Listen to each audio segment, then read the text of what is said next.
स्वागत है। ताड़ियां और जोरिए बनी चाहिए। स्वागत है, स्वागत है, स्वागत है, स्वागत है, स्वागत है, स्वागत है। जयदेव, जयदेव, जय श्री राम।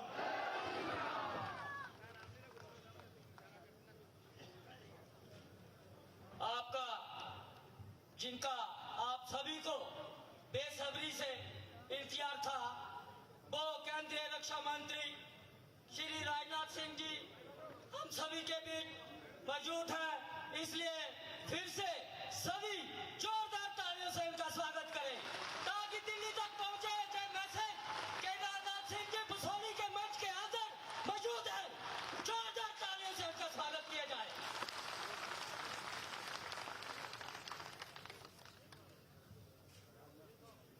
इसके बाद हम मंच का संचालन करने जा रहे हैं। सबसे पहले राजनाथ सिंह जी को पहाड़ी जिला के प्रधान दर्शन सिंह जी उनको पगड़ी पहना के उनका स्वागत करेंगे। उसके साथ साथ तालियां उतनी देर बजनी चाहिए जितनी देर उनका स्वागत किया जाए। इसके बाद मैं सुमेश पोलिया जी से अनुरोध करूंगा कि वो हमारे प्रत्याशी डॉक्टर जितेंद्र सिंह जी को पगड़ी पहना के उनका सम्मान करें। तालियां जोरदार बजनी चाहिए। यही वो हमारे नेता हैं जो इस धरती को, इस इलाके को विकास की ओर लेके जाएगा। इनका जोरदार तालियों से स्वागत किया जाए।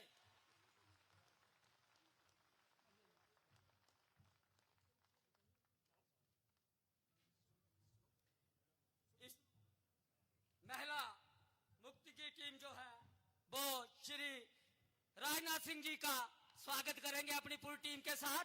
जोरदार तालियों से इनका भी स्वागत किया जाए। इसके बाद में वेलकम करने के लिए डीडीसी के चेयरमैन कर्नल माल सिंह जी से अनुरोध करूंगा कि वो शाल भेंट करें, जिसको हाल ही में जो है जीआई वो मिला है, टैग मिला है, इसलिए भी जोरदार तालियों का से स्वागत बनता है। जिसकी सारी जो है रहनुमाई उनके साथ मनियाल साहब भी हैं। सारा जो श्रेय है वो डॉक्टर जितेंद्र सिंह जी को जाता है, जिन्होंने इस पेंटिंग को विश्व प्रसिद्ध बना दिया है। उनके लिए जोरदार तालियां। और इसके साथ ही कर्नल माल सिंह जी अभी बसोली की जे हो गया उनका। उसके बाद मैं BJYM हमारी जो पूरी टीम है उनसे अनुरोध करूंगा वे मंच में आए।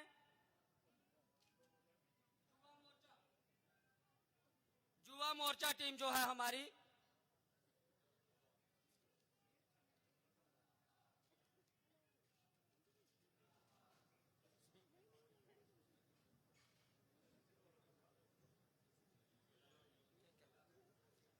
अब मैं आज के इस आरंभ करने जा रहा हूं कार्यक्रम को। सबसे पहले मैं पहाड़ी जिला के हमारे ठाकुर दर्शन सिंह जी से, जे हमारे बादा साहब युवा मोर्चा के डिस्ट्रिक्ट जो है वो हमारे युवा मोर्चा के प्रधान हैं, वो शाल दे के जो है वो उनको भेंट कर रहे हैं। इसके बाद मैं पहाड़ी जिला के प्रधान ठाकुर दर्शन सिंह जी से विनती करूंगा कि वो आए और अपने विचार रखें। ठाकुर दर्शन सिंह जी। भारतीय जनता पार्टी। भारत माता की, भारत माता की। माननीय प्रधानमंत्री नरेंद्र भाई मोदी जी, माननीय राजनाथ सिंह जी, माननीय डॉक्टर जितेंद्र सिंह जी। आज इस विश्वस्थली के रामलीला ग्राउंड में हमारे बीच हमारे देश के यशस्वी रक्षा मंत्री और पूरे देश के प्रिय नेता माननीय राजनाथ सिंह जी, मैं सभी से आपसे निवेदन करूंगा कि जोरदार तालियों के साथ इनका स्वागत करें। इनके साथ में हमारे जम्मू कश्मीर के विकास पुरुष और हम सबके प्रिय नेता आदरणीय डॉक्टर जितेंद्र सिंह जी, मैं सबसे निवेदन करूंगा कि इनका भी बहुत तालियों से, जोरदार तालियों से स्वागत करें। इनके साथ में हमारे जम्मू कश्मीर प्रदेश के संगठन महामंत्री अशोक कोल जी, इनके साथ में हमारे डॉक्टर देवेंद्र मन्याल जी और सम्मानित मंच माननीय रक्षा मंत्री जी। मैं आपको बता दूं कि जो हमारे सांसद डॉक्टर जितेंद्र सिंह जी हैं, इन्होंने पूरे जम्मू कश्मीर में अनेकों प्रकार के विकास के कार्य किए हैं। मैं अपनी बसोली से, विश्वस्थली से ही शुरुआत करता हूं कि विश्वस्थली में जो जहां की बहुत ही प्राचीन, जो हमारी जहां की संस्कृति थी, जहां की बाल पेंटिंग और पश्मीना शाल, उसको जीआई टैग का जो उसकी विश्वस्तरीय मान्यता जो है वो माननीय डॉक्टर जितेंद्र सिंह ने दिलाई। यहीं के साथ में शापर कंडी का प्रोजेक्ट जो 40 सालों से बंद पड़ा था, आदरणीय डॉक्टर जितेंद्र सिंह जी ने अपने प्रयास से और माननीय हमारे देश के प्रधानमंत्री जी से बात करके जो 40 साल से प्रोजेक्ट बंद पड़ा था, प्रोजेक्ट को चालू करवाया। आज वो प्रोजेक्ट हमारी कंडी बेल्ट के किसानों के लिए आने वाले समय में बहुत ही मददगार और हमारे किसानों के विकास के लिए बहुत ही मददगार साबित होगा। उसके बाद में हमारा जो डॉक्टर साहब की कॉन्स्टिट्यूंसी है, उधमपुर, कठुआ, डोडा, तीन मेडिकल कॉलेज डॉक्टर साहब ने हमें दिए हैं। ये पूरे हिंदुस्तान में पहली कॉन्स्टिट्यूंसी है कि जहां पे तीन मेडिकल कॉलेज बने हैं। एम्स, आईआईएम, आईआईटी, शापरकंडी का प्रोजेक्ट, कीड़िया कंडियाल का पुल, हमारे बसोली में जो नॉर्थ का सबसे बड़ा रोप ब्रिज है अटल सेतु, वो भी हमारे डॉक्टर जितेंद्र सिंह जी की देन है। अनेकों प्रकार के कार्य जो हैं डॉक्टर जितेंद्र सिंह जी ने हमारे क्षेत्र को दिए हैं। छतरगला टनल के लिए 5,000 करोड़ रुपए का जो टनल के लिए सेक्शन कराया है, वो भी डॉक्टर साहब का हम सब बहुत बहुत आभार और धन्यवाद करते हैं। दूसरा मैं ये कहना चाहता हूं कि जो कांग्रेस के लोग हैं, जो पहले एनसी और पीडीपी को गालियां देते थे और आज एनसी और पीडीपी जिंदाबाद के नारे लगा रहे हैं। साथियों, कांग्रेस ने दशकों तक राज किया देश के ऊपर और हमारे देश की स्थिति क्या थी आप भली भांति जानते हैं। मैं ज्यादा नहीं बोलूंगा क्योंकि आज हमारे डॉक्टर जितेंद्र सिंह जी और हमारे रक्षा मंत्री जी को हमने सुनना है। तो मेरा आप सभी से निवेदन है कि हम लोगों ने बिल्कुल भी गुमराह नहीं होना है और भारतीय जनता पार्टी को सब भारी बहु प्रचंड से हमने जीत दिलानी है। और डॉक्टर साहब, जो हमारा पहाड़ी जिला है जहां करीब 2.5 लाख वोट है, जिसमें से 2 लाख वोट पोल होगा, और मैं हमारे सभी लोगों की तरफ से आपको आश्वासन देना चाहता हूं कि 90% वोट जो है वो डॉक्टर जितेंद्र सिंह आपकी झोली में हमारे पहाड़ी क्षेत्र के लोग डालेंगे। मैं ज्यादा नहीं कहूंगा, आप सबसे मेरा यही निवेदन है कि जो हमारे माननीय मोदी जी का 2047 तक विकसित भारत बनाने का सपना है, उसमें हमने सबने मिलजुल कर अपना योगदान देना है और डॉक्टर जितेंद्र सिंह जी को भारी बहुमत से हमने जिताना है। जय हिंद, जय भारत। शुक्रिया दर्शन सिंह जी, बोलो भारत माता की। अब मैं निमंत्रण देना चाहता हूं माननीय डॉक्टर जितेंद्र सिंह जी, जो जम्मू की आवाज बनकर 2008 में संघर्ष में उन्होंने पूरी दुनिया में परचम लहराया था। मैं ऐसे अपने माननीय डॉक्टर जितेंद्र सिंह जी को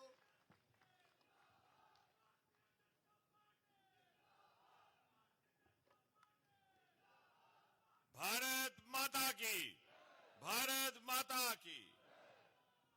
देवी देवताओं की इस पावन धरती पर खूबसूरत पश्मीने और सांस्कृतिक चित्रकला के लिए विश्व विख्यात इस बसोली नगरी में रावी के तट पर खड़ा होकर के अभिनंदन करते हैं हम सब भारत सरकार के तेजस्वी रक्षा मंत्री, पूर्व में रहे भारतीय जनता पार्टी के राष्ट्रीय अध्यक्ष, पूर्व में रहे भारत सरकार के गृह मंत्री और पूर्व में रहे उत्तर प्रदेश के मुख्यमंत्री और हम सब के हृदय सम्राट, इस क्षेत्र से भली भांति परिचित परमादरणीय राजनाथ सिंह जी का। मान्यवर, यहां के लोगों को आपके साथ एक विशेष लगाव है। ये सदा आपके दर्शन के अभिलाषी रहते हैं और सदा आपके स्नेह और आपके प्रेम के मुंतजर। और इसका यह भी कारण है कि आपने भी हमेशा इनको एक खास तवज्जो दी है। सरकार बनने से पहले जब आप पार्टी के राष्ट्रीय अध्यक्ष थे तब भी आपका बार बार यहां आना होता था।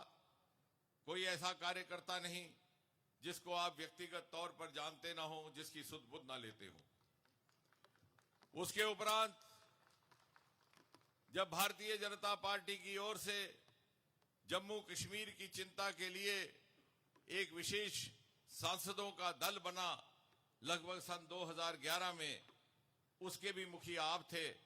कई दिनों तक आपने इस प्रदेश का विस्तृत प्रवास किया और हम में से कुछ एक कार्यकर्ताओं को आपसे साथ रहने के लिए रह करके बहुत कुछ सीखने को भी मिला। अभी हाल ही में जब आप गृह मंत्री थे तो पहली बार सीमावर्ती क्षेत्र के लोगों की चिंता का काम हुआ। उससे पहले आए दिन गोलीबारी हुआ करती थी, हमारे जवानों के सिर काट लिए जाते थे, इस तरफ से कोई जवाबी कार्रवाई ना होती। जो वहां से उखड़ जाते हमारे भाई बहन तो शरण लेने के लिए कहां जाना है उन्हें मालूम ना होता। कभी किसी पंचायत घर में, कभी किसी स्कूल में, कभी किसी रिश्तेदार के घर में।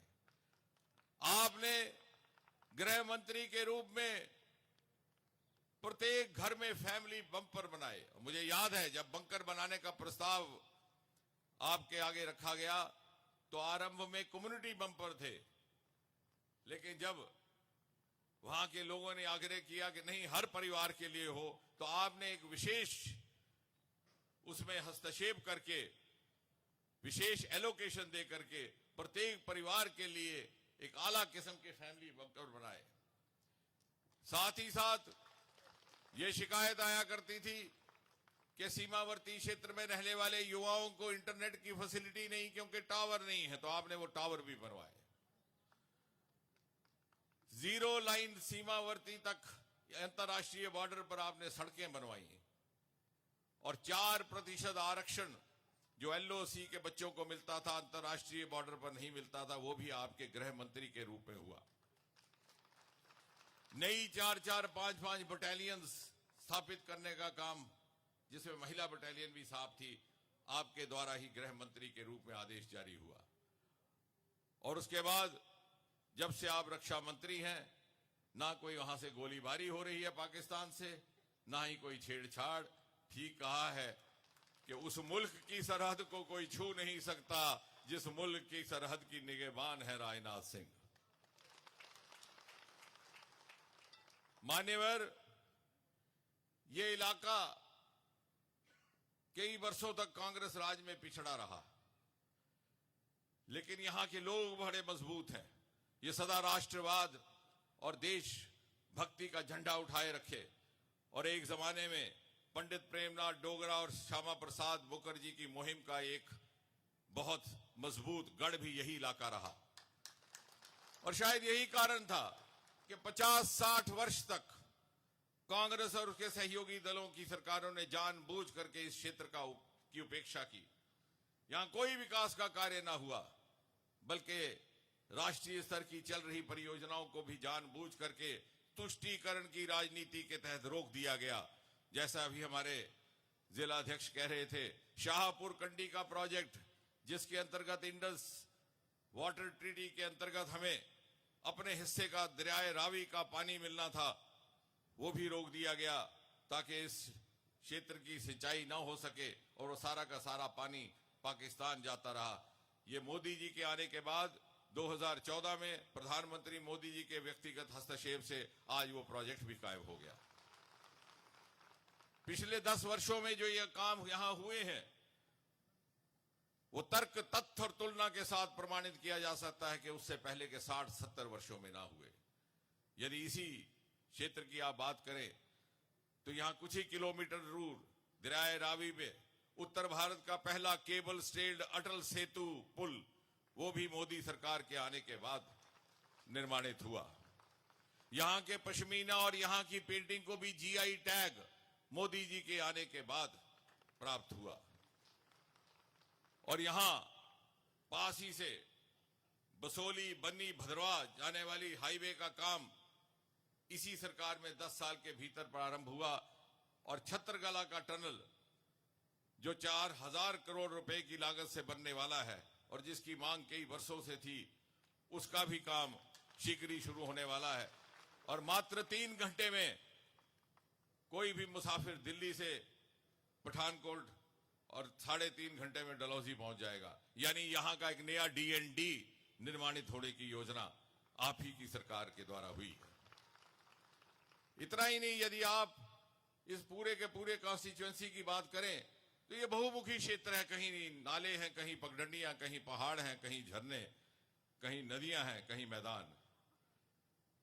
लेकिन उसके बावजूद भी पिछले 10 वर्षों में आज इसका हिंदुस्तान की तमाम लोकसभा क्षेत्रों में से सबसे अधिक विकसित क्षेत्रों में शुमार किया जाता है। पिछले 3 वर्षों में PMGS-22 स्कीम के अंतर्गत देहाती सड़कों के निर्माण में यह क्षेत्र पहले 3 दर्जे में रहा है पूरे हिंदुस्तान में। रेल का सबसे ऊंचा दुनिया का पुल जिसका जिक्र प्रधानमंत्री मोदी जी ने G20 में भी किया था, वो भी इसी क्षेत्र में निर्माणित हुआ। एशिया की सबसे लंबी सड़क की सुरंग चनैनी से नाशरी, जिसका नाम पहली बार श्यामा प्रसाद मुखर्जी के नाम पर रखा गया, उसका भी निर्माण यहीं पर हुआ। उत्तर भारत का पहला इंडस्ट्रियल बायोटेक पार्क, वो भी इसी क्षेत्र में। उत्तर भारत का पहला होम्योपैथी कॉलेज, वो भी इसी क्षेत्र में। और शायद वाहिद एक ऐसा क्षेत्र जहां 1 नहीं, 2 नहीं, 3 केंद्रीय सहयोग से मेडिकल कॉलेज खोले गए। उत्तर भारत का पहला नदी सुंदरीकरण का देविका प्रोजेक्ट, वो भी इसी क्षेत्र में। और बैंगनी क्रांति, पर्पल रेवोल्यूशन, जिसने देश को लेवेंडर स्टार्टअप का नया आयाम दिया, जिसकी झलक हमने 26 जनवरी को कर्तव्य पथ पर देखी, वो भी इसी क्षेत्र से जन्मा हुआ, भद्रवा से, जहां पिछली बार आपकी एक सभा भी हुई थी। और ये सब कार्य पिछले 10 वर्षों में हुए, क्योंकि मोदी जी के नेतृत्व में इस सरकार ने यह संकल्प किया था कि जो जो क्षेत्र पिछली सरकारों की उपेक्षा के शिकार रहे, उन्हें विकसित कर करके बराबर के दर्जे में लाना है। अब चूंकि चुनाव का माहौल है और कांग्रेस और उसके सहयोग के पास कोई मुद्दा नहीं, तो आए दिन एक नया शगुफा उड़ाते हैं। सुबह उड़ता है, शाम तक वो खुद ब खुद ठंडा हो जाता है।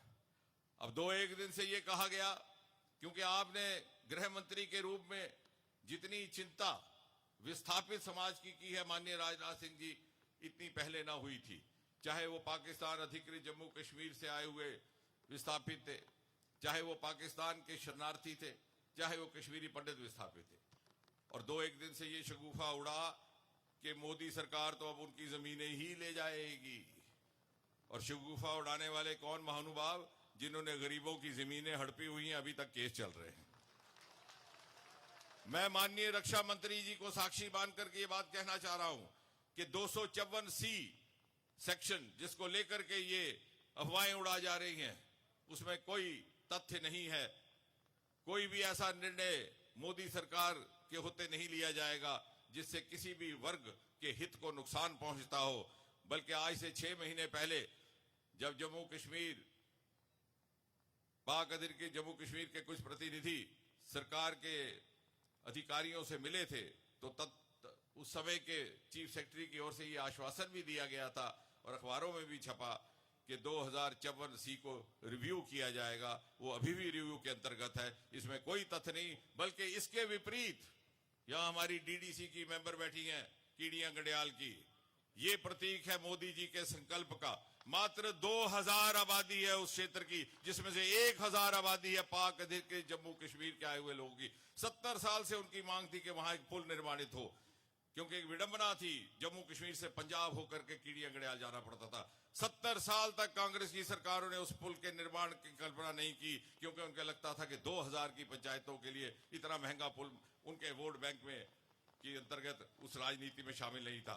मोदी जी के आने के बाद 150 करोड़ का पुल बनाया गया मात्र 2000 आबादी के लिए, जिसमें से 1000 आबादी है पाक अधिकृत जम्मू कश्मीर के विस्थापितों की। जो सरकार इतनी संवेदनशीलता के साथ हर वर्ग तक पहुंच सकती है, वोट की राजनीति से ऊपर, भला उसको कैसे इस बात का आरोप लगाया जा सकता है कि वो इन विस्थापित भाइयों की जमीनें ले जाएगी। और इसलिए मेरा आपसे ये कहना है कि आप बिना इन अफवाहों में आए हुए, क्योंकि इनके पास कोई मुद्दा नहीं है, ये इस तरह की बातें कर रहे हैं। आप 19 अप्रैल को, क्योंकि देश मन बना चुका है कि 400 पार से फिर से एक बार मोदी जी प्रधानमंत्री रहेंगे और तीसरी बार ये सरकार बनेगी। और आज मान्यवर, जब इतनी भारी संख्या में इस छोटे से कस्बे में इतना जनसमूह इकट्ठा हुआ है, तो ये हुआ है इकट्ठा फिर से एक बार ये संकल्प दोहराने को कि मोदी जी के नेतृत्व में विकसित भारत की इस विकास यात्रा में बसोली जैसा एक छोटा कस्बा बिशाना बिशाना शामिल है। और सन 2047 में जब आजाद हिंदुस्तान अपनी 100वीं सालगिरह मनाएगा और शताब्दी पर्व मनाया जाएगा, तो उस शताब्दी पर्व के शताब्दी भारत के निर्माण में कहीं ना कहीं कुछ ना कुछ योगदान इस बसोली नगरी का भी रहेगा। और जून के महीने में जब मोदी जी के नेतृत्व में तीसरी बार ये सरकार शपथ लेगी, तो शायद हम में ये साहस रहे कहने का कि मोदी जी की विजय माला में एक छोटा सा फूल इस चित्रकला की नगरी बसोली का भी है। ये सब लोग, माननीय राजनाथ जी, सुबह से बैठे आपके दर्शन को व्याकुल, आपके बोल सुनने को बेचैन। मुझे कोई अधिकार नहीं मैं यहां खड़ा रहूं। मैं इतना ही कह करके पूरी विनम्रता के साथ, आदर मान के साथ आपको आपके संबोधन के लिए आमंत्रित करता हूं।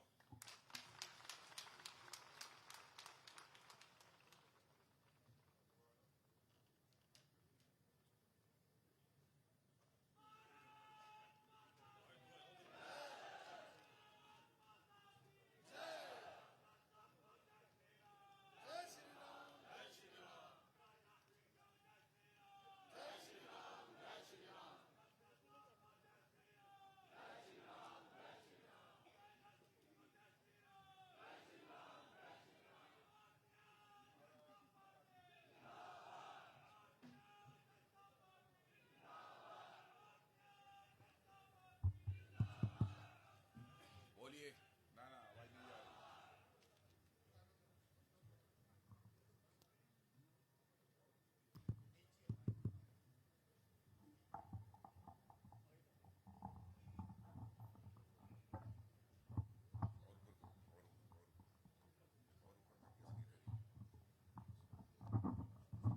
और ऊपर करिए, कोई हर्ज नहीं, मुझसे लंबा नहीं हो सकता है।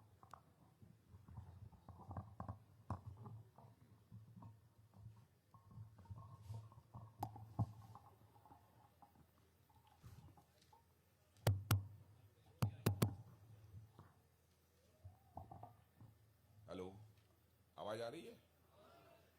एकदम दुरुस्त है। आपके सांसद और भारत सरकार में मंत्री doctor Jitendra Singh ji, general secretary Shri Ashok ji Kaul, general secretary doctor M K. Manyal. हाँ, नहीं, आवाज तो मुझे ही नहीं सुनाई दे रही, तो आप लोगों को कैसे सुनाई देगी?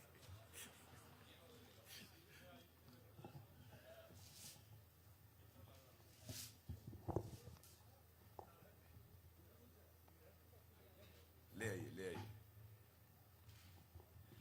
ले आइए, मैं हाथ से ही बोलता हूं। डॉक्टर जी, अब यह देखिए कितना खुशनुमा माहौल है।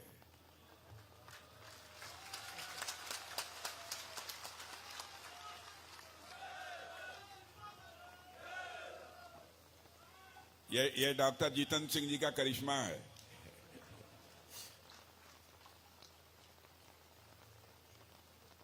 डॉक्टर जितेंद्र सिंह जी, श्री अशोक कौल जी जनरल सेक्रेटरी, डॉक्टर के मान्याल, डॉक्टर जीवनलाल जी एक्स-एमएलए, श्री प्रेम सागर अजीज, कर्नल महान सिंह, श्री विक्रम सिंह, श्री नीरज राजपूत, श्री तजिंदर सिंह, श्री किशोर कुमार, श्रीमती रीता देवी, श्रीमती श्वेता देवी, श्री जंगवीर सिंह, श्री दर्शन सिंह, श्री सतीश शर्मा, श्री सुमेश तपोलिया, डॉक्टर श्रीमती सुलेखा शर्मा, श्री शंकर सिंह, श्री अभिजीत यसरोटिया और इस सभा में मौजूद मेरे सभी सम्मानित बहनों एवं भाइयों। पानी बरसने लगा, भाषण कैसे होगा?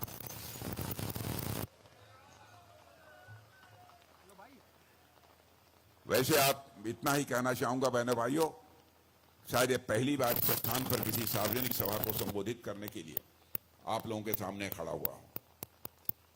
वैसे जम्मू कश्मीर के अधिकांश स्थानों पर मेरा जाना हुआ है, वहां की सार्वजनिक सभाओं को भी मैंने संबोधित किया है, लेकिन जम्मू कश्मीर में इस बसोली स्थान पर पहली बार किसी सार्वजनिक सभा को संबोधित करने के लिए आप लोगों के सामने खड़ा हुआ हूं। पहली बार आया हूं, फिर भी आप लोगों ने बहुत ही गर्मजोशी के साथ स्वागत किया है। भारत की परंपरा है और शिष्टाचार का तकाजा भी है। स्वागत, अभिनंदन और सलाम दुआ कभी एक तरफा नहीं होना चाहिए।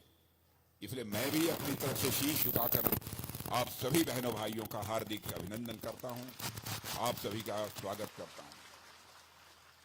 मेरे बहनों भाइयों, जम्मू कश्मीर का जहां तक प्रश्न है, मैं सचमुच आपको लोगों को सौभाग्यशाली मानता हूं कि आप लोगों को डॉक्टर जितेंद्र सिंह जैसा सांसद मिला है। सरकार में मंत्री के रूप में बखूबी अपनी जिम्मेदारी का वो निर्वाह करते हैं। और इतना ही नहीं, भारत की संसद में यदि किसी विषय पर बोलना होता है तो डॉक्टर जितेंद्र सिंह जी जितने प्रभावी तरीके से बोलते हैं कि सभी के द्वारा उसकी सराहना की जाती है। ऐसे हैं आपके डॉक्टर जितेंद्र सिंह जी। लेकिन चुनाव हो रहा है, तीसरी बार वो प्रत्याशी बनकर चुनाव के मैदान में है। पता नहीं, मुझे ऐसा लगता है, पता नहीं सही लगता है कि नहीं लगता, मैं नहीं जानता, आप लोग ज्यादा जानते होंगे। पहले की अपेक्षा कई भारी मतों से डॉक्टर जितेंद्र सिंह जी आप लोगों के आशीर्वाद से विजय हासिल करने जा रहे हैं।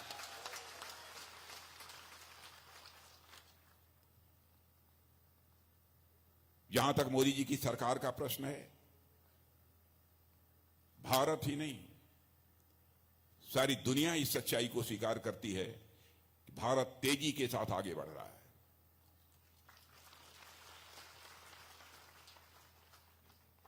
बहनों भाइयों, अंतर्राष्ट्रीय जगत में भारत का कद बढ़ा है। पहले अंतर्राष्ट्रीय मंचों पर भारत कुछ बोलता था तो भारत की बातों को जितनी गंभीरतापूर्वक लिया जाना चाहिए नहीं लिया जाता था, लेकिन आज यदि अंतर्राष्ट्रीय मंचों पर भारत कुछ बोलता है, सारी दुनिया कान खोलकर सुनती है कि भारत बोल क्या रहा है। यह भारत की हैसियत बनी है।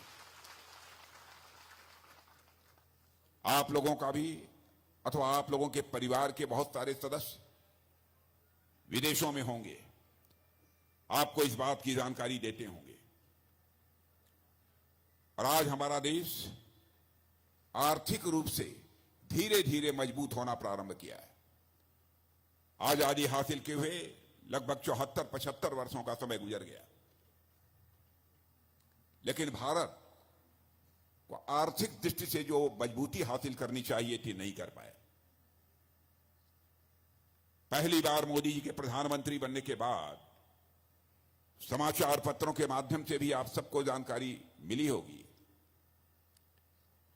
कि भारत आर्थिक दृष्टि से भी कैसे मजबूत हुआ है और कैसे यह भारत आगे बढ़ रहा है। मैं आपके सामने एक मिसाल रखना चाहता हूं। 2014 में यही हमारा भारत धन दौलत के आकार यानी इकोनॉमी की साइज के मामले में दुनिया के देशों में 11वें स्थान पर खड़ा था। वही भारत मोदी जी के प्रधानमंत्री बनने के बाद, बहनों भाइयों, आज के 1 साल पहले ही, 2 साल पहले ही जो भारत इकोनॉमी की साइज के मामले में दुनिया में 11वें स्थान पर खड़ा था, वह जंप लेकर 5वें स्थान पर आ गया।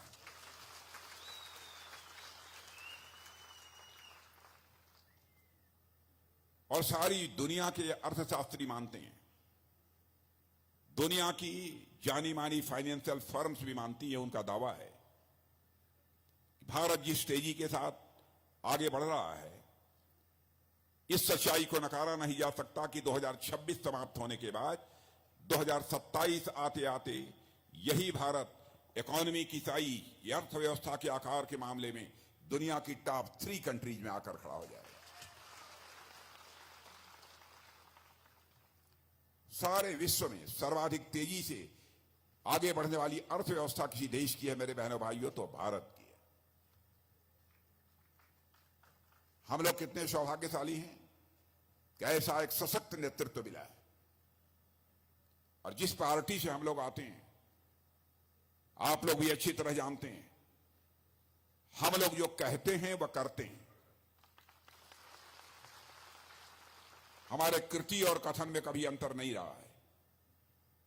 मैं समझता हूं आजादी हासिल होने के बाद कांग्रेस के नेताओं ने इस देश की जनता के साथ जितने वादे किए, यदि आंशिक रूप से भी अपने वादों को पूरा कर दिया होता तो आज के 20-25 साल 30 साल पहले ही भारत दुनिया के ताकतवर देशों की कतार में आकर खड़ा हो गया होता।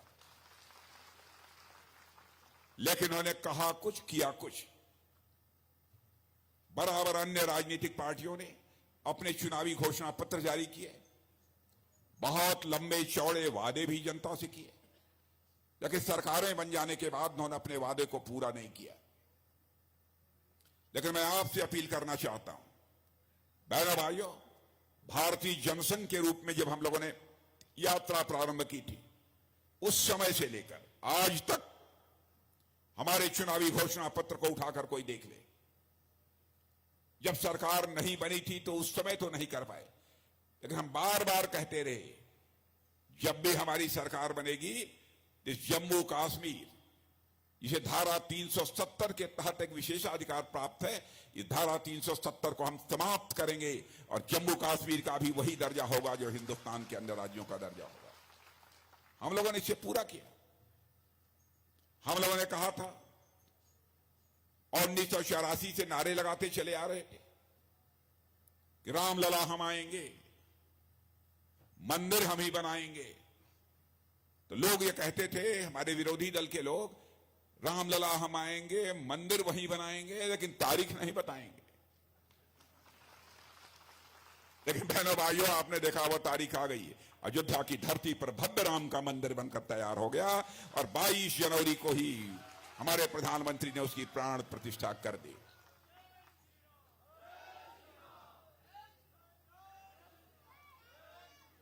और मुझे तो पता नहीं क्यों यह एहसास होता है कि भारत में भी अब राम राज्य का आगाज हो चुका है। बहनों भाइयों, राम राज्य आने से भी कोई रोक नहीं पाएगा।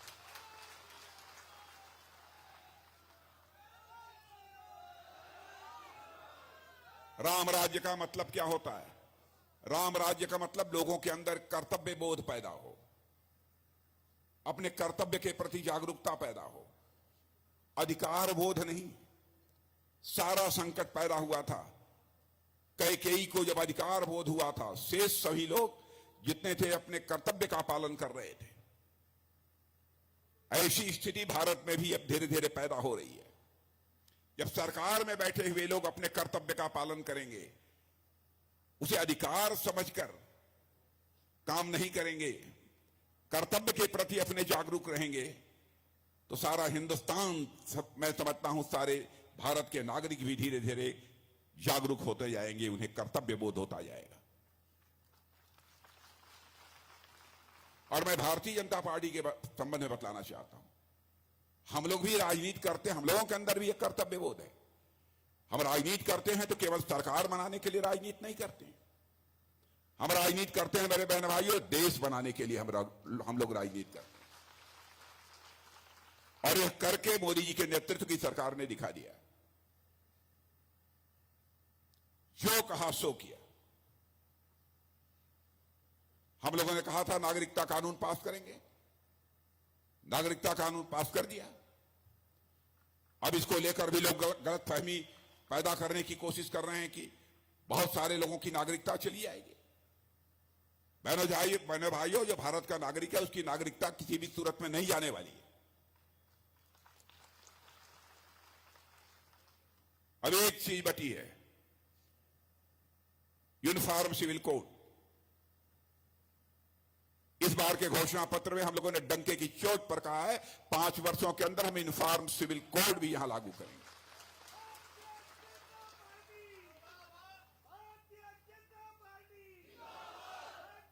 इस देश में समान नागरिक संहिता क्यों नहीं होनी चाहिए, इसका किसी के पास कोई तर्क नहीं है। इसीलिए मैं कहता हूं कि जो हम लोगों ने कहा वह किया। और मैं जानता हूं आजाद भारत में बहुत बड़ा संकट पैदा हुआ था कि नेताओं के कहने और करने में अंतर होने के कारण ही भारत की राजनीति और भारत के नेताओं पर से जनता का विश्वास धीरे धीरे समाप्त होता चला गया। जो कहता कुछ था और करता कुछ था, उसको लोग कहते थे ये नेता है, यानी जो झूठ बोले वही नेता है। यह धारणा बनी हुई थी।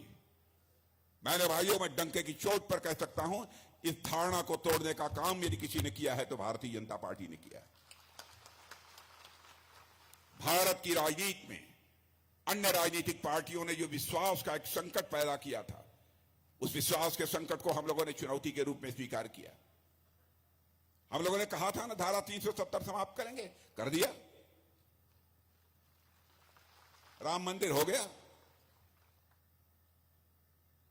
नागरिकता कानून हो गया, 3 तलाक के बारे में भी हम लोगों ने कहा था। लोग ये कहते हैं, हमारे विरोधी दल के लोग, अरे साहब दूसरे धर्मावलंबियों के मामले में आप क्यों हस्तक्षेप करते हैं, क्या आपको अधिकार है? मैं उन्हें साफ कर देना चाहता हूं 2 टूक शब्दों में।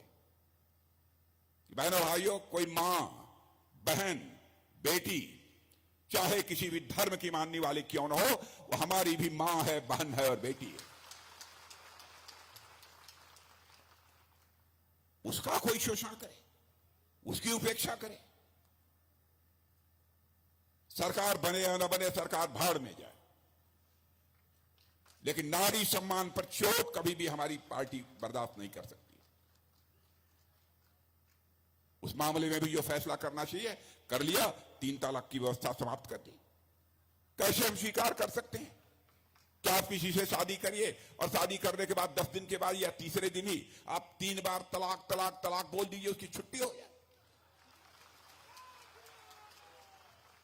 कहां जाएगी? इसीलिए मैं कहता हूं कि हम लोग राजनीति केवल सरकार बनाने के लिए नहीं करते हैं, देश बनाने के लिए हम लोग राजनीति करते हैं। जहां तक जम्मू कश्मीर का सवाल है, यहां पर कांग्रेस, नेशनल कॉन्फ्रेंस, पीडीपी, इन्हीं राजनीतिक पार्टियों का विशेष वर्चस्व रहा। और मुझे याद है कि ये लोग कहते थे धारा 370 यदि समाप्त होगी तो यहां पर खून की नदियां बहेंगी। अरे मैं उनको बताना चाहता हूं, खून की नदियां नहीं, पानी की नदियां बहेंगी। और ऐसे ही जिस तरीके से जम्मू कश्मीर का विकास हो रहा है, तो जम्मू कश्मीर में दूध की नदियां बहेंगी, खून की नदियां नहीं बहेंगी। अरे यदि मैं कहूं कि सचमुच हमारे मोदी जी ने जम्मू के लोगों को उनका हक सूद सहित वापस किया है, तो यह कहना भी अतिशयोक्तिपूर्ण नहीं होगा। मेरे बहनों भाइयों, हम लोग बराबर कहते रहे कि जहां हुए बलिदान मुखर्जी, वह कश्मीर हमारा है। और बहनों भाइयों, उस संकल्प को हमारी सरकार ने पूरा कर दिया है। यहां पर अन्य भी बहुत सारे 370 समाप्त होने के बाद जो हमारी सरकार ने फैसला किया है, उसके बारे में आप सभी अच्छी तरह जानते हैं। यह कांग्रेस के लोग विरोध कर रहे थे, लेकिन आपने देखा होगा कि राहुल गांधी ने जब अपनी न्याय यात्रा समाप्त की, तो इसी गुलबर्ग में आकर मैंने देखा कि बर्फों से वह एक वहां पर एंजॉय कर रहे थे, खेल रहे थे। मैंने देखा कि प्रियंका जी भी आई थी, एक दूसरे के ऊपर लोग बर्फ फेंक रहे थे। यदि धारा 370 समाप्त न हुई होती तो शायद यह अवसर उनको न मिलता।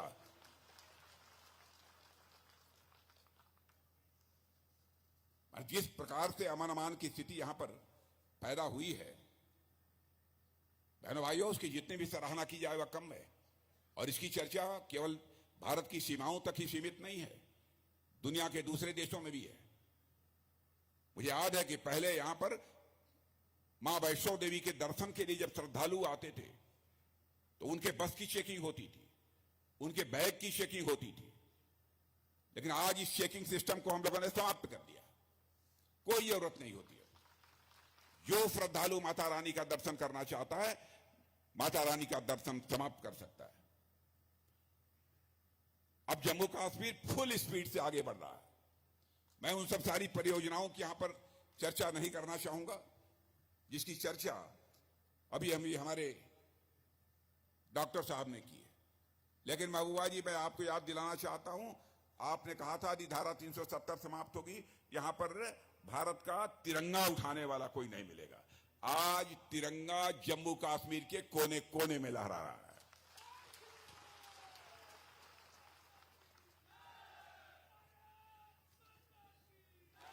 यह है हमारी ताकत, यह है हमारी ताकत मेरे बहनों भाइयों। और आज मैं आपसे कहना चाहता हूं कि हमारे प्रधानमंत्री ने बहुत सारे काम किए। शायद ही ऐसा कोई हमारे देश में बचा होगा जो सरकारी योजनाओं का किसी न किसी रूप में वह लाभार्थी न हो। गरीबों का अथवा मध्यम वर्गीय लोगों का जहां तक प्रश्न है, आप उनके बारे में भी जानते हैं कौन सी सुविधाएं मिली हैं। मैं जम्मू कश्मीर में भी जानता हूं, बहुत सारे ऐसे घर हैं जहां पर कि नल के माध्यम से जल नहीं पहुंचता था।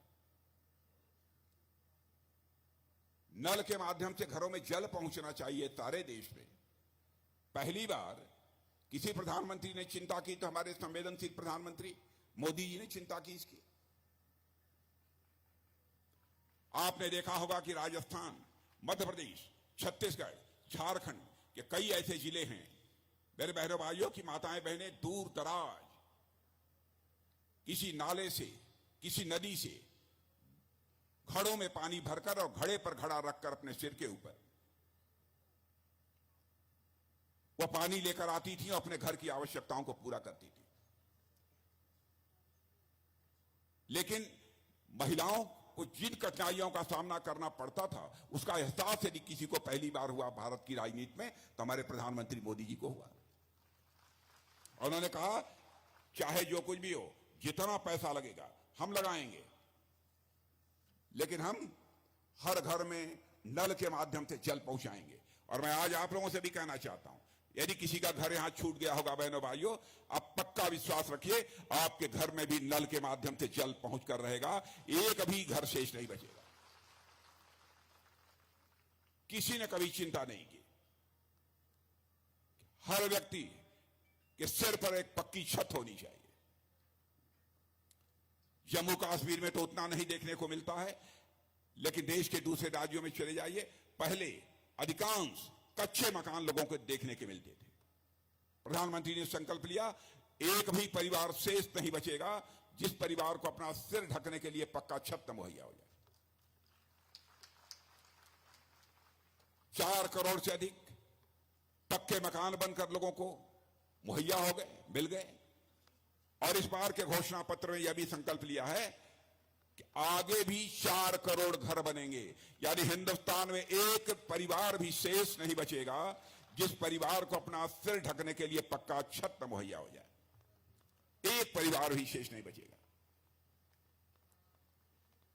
आयुष्मान भारत योजना, मैंने देखा है गरीब छोड़िए, मध्यम वर्गीय परिवारों में लोग बीमार पड़ जाते थे, पैसे के अभाव में अपना इलाज नहीं करा पाते थे, क्योंकि अब इलाज भी कितना महंगा हो गया है।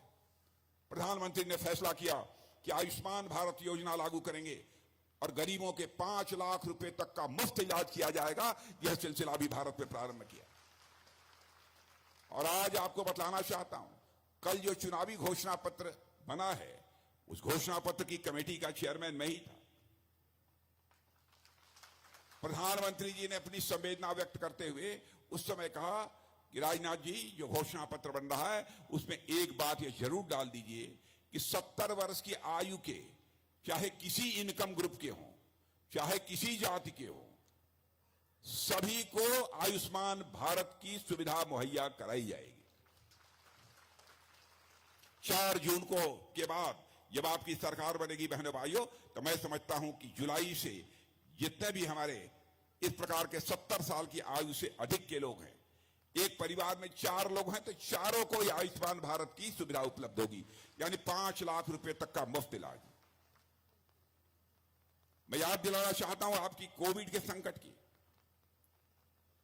विश्व के अधिकांश देश कोविड के संकट से प्रभावित थे।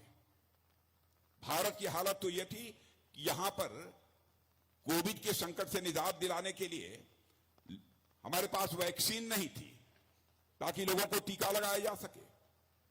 प्रधानमंत्री ने चटपट वैज्ञानिकों से संपर्क किया, स्वयं जाकर बेंगलुरु में उनकी हौसला अफजाई की और वैज्ञानिकों ने एक बार संकल्प लिया। तो संकल्प लिया तो आज मैं दावे के साथ कह सकता हूं कि भारत में शायद ही ऐसा कोई नागरिक हो जिसे कि कोविड की वैक्सीन की कम से कम 2 डोज नहीं तो 3 डोज निश्चित रूप से लगी होगी। दुनिया के धनवान देशों में भी मैं जानता हूं वहां के सभी लोगों को कोविड वैक्सीन की 2 डोज 3 डोज नहीं लगी है तो केवल और केवल हमारे देश भारत में लगी है। मेरे बहनों, ये हमारी स्थिति है। और भारत की मान्यता सारी दुनिया में कैसे बढ़ी है, एक घटना की आपको जानकारी देना चाहता हूं। रूस और यूक्रेन के बीच इस समय युद्ध चल रहा है। हमारे भारत के बहुत सारे बच्चे वहां, कोई मेडिकल की पढ़ाई कर रहा है, कोई इंजीनियरिंग का कोर्स कर रहा है, कोई मैनेजमेंट का कोर्स कर रहा है। बराबर रूस की तरफ से मिसाइलें चल रही थी, यूक्रेन की तरफ से भी चल रही थी, बम गोले सब चल रहे थे, बड़ी संख्या में लोग मारे जा रहे थे। स्वाभाविक रूप से जो बच्चे विदेशों में पढ़ते थे उनके माता पिता परिवार के सदस्यों ने मांग करनी शुरू की, मोदी जी चाहे जैसे हो हमारे बच्चों को यूक्रेन से आप बाहर निकालिए। बहनों भाइयों, हमारे प्रधानमंत्री ने रूस के राष्ट्रपति से बात की, यूक्रेन के राष्ट्रपति से बात की, अमेरिका के राष्ट्रपति से बात की। 4.5 घंटे के लिए युद्ध रुक गया और हमारे 22,500 बच्चे यूक्रेन से चलकर भारत आ गए।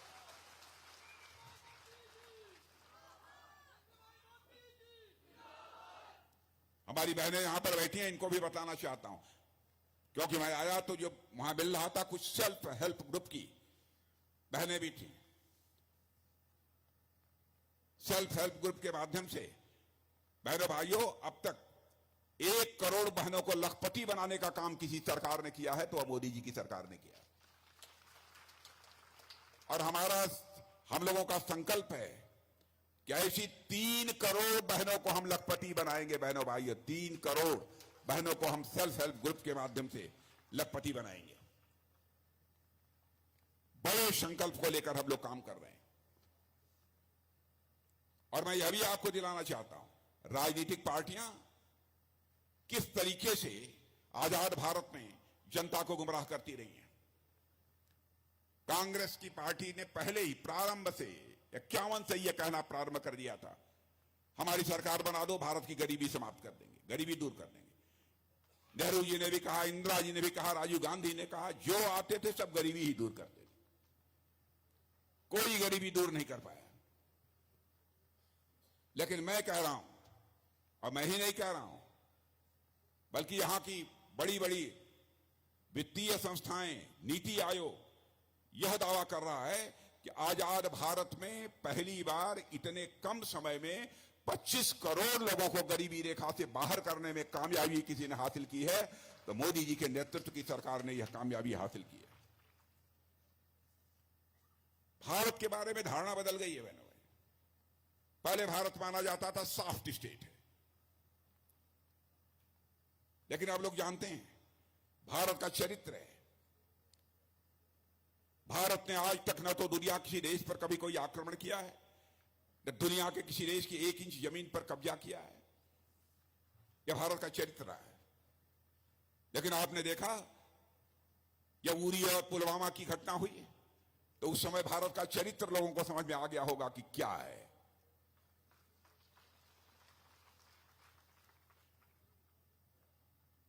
और बहनों भाइयों, उस समय 2 टूक संदेश हम लोगों ने दे दिया, हम किसी को छेड़ेंगे नहीं, लेकिन हमें कोई छेड़ेगा तो हम छोड़ेंगे भी नहीं।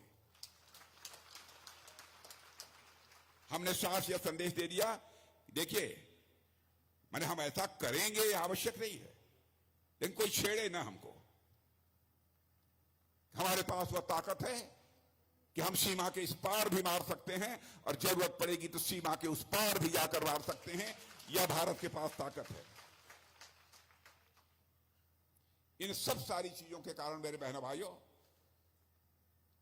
सारी दुनिया में भारत की ताकत बढ़ी है।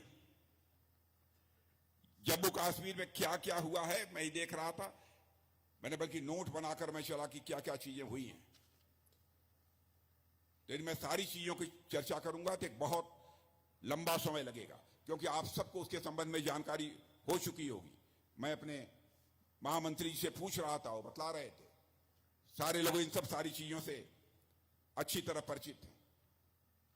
अब जम्मू कश्मीर की बहनों को तो एक अधिकार और मिल गया है। पहले यदि बाहर यदि कहीं शादी हो गई तो संपत्ति का अधिकार वो खो देती थी।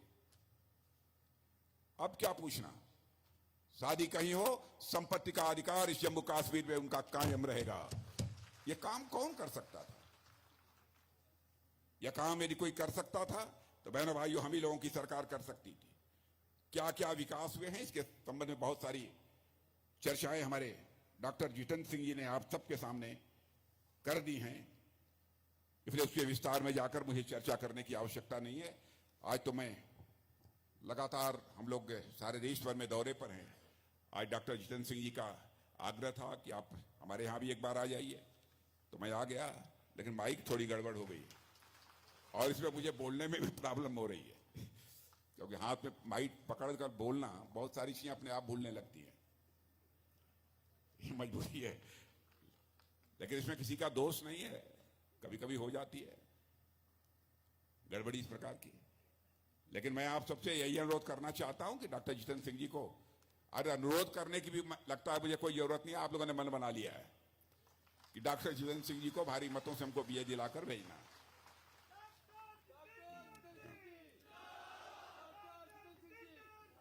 और आप ये भी जानते हैं कि डॉक्टर जितेंद्र सिंह जी को आप सांसद बनाते हैं तो केवल सांसद नहीं बनाते हैं, या कुछ और बनते हैं।